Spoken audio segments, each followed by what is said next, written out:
বিনায়ক পঢ়িছা আহাচোন অকণমান চাওঁ কি পঢ়িছা আমাৰ বাগান অঞ্চলত ল'ৰা ছোৱালীৰ শিক্ষা লওঁতে কিছুমান ভাষাৰ প্ৰব্লেম হয় কাৰণ আমি যিটো ভাষাত স্কুলত শিক্ষা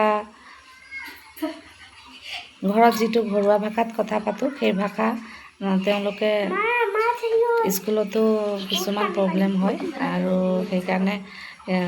শব্দৰ বুজাবুজিৰ কাৰণে কেতিয়াবা স্কুলত ধৰক নিজৰ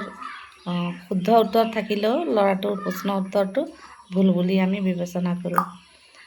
তুমি ভাল পোৱা ফুল তিনিটাৰ নাম কোৱাচোন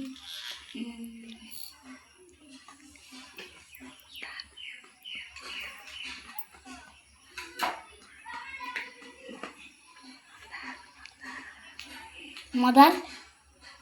আৰু গেন্দা আৰু গোলাপ মন্দাৰ ফুল কি ফুল তুমি আহাচোন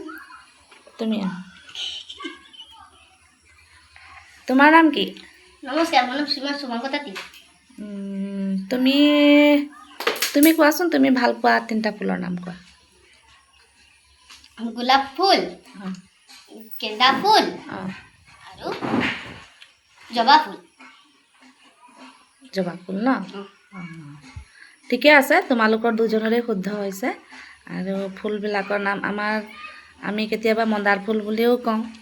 আৰু অসমীয়া ভাষাত আমি জবা ফুল বুলি কওঁ লিখোঁতে তোমালোকে যদি এইটো পৰীক্ষাত আহে তেনেহ'লে লিখোঁতে মন্দাৰ ফুলটো জবা ফুল বুলি ক'বা আৰু আমাৰ বিনায়কে ক'লে গেন্ধা ফুলটো নাৰ্জী ফুল বুলি লিখিব লাগিব দেই কওঁতে তোমাৰতো হৈছে কিন্তু কালি যদি পৰীক্ষাত আহে তুমি লিখিবা কি লিখিবা মন্দাৰ ফুলটো জবা ফুল আৰু তুমি কি ক'লা গেন্ধা ফুলটো কি ফুল হ'ব নাৰ্জী ফুল ঠিকে আছে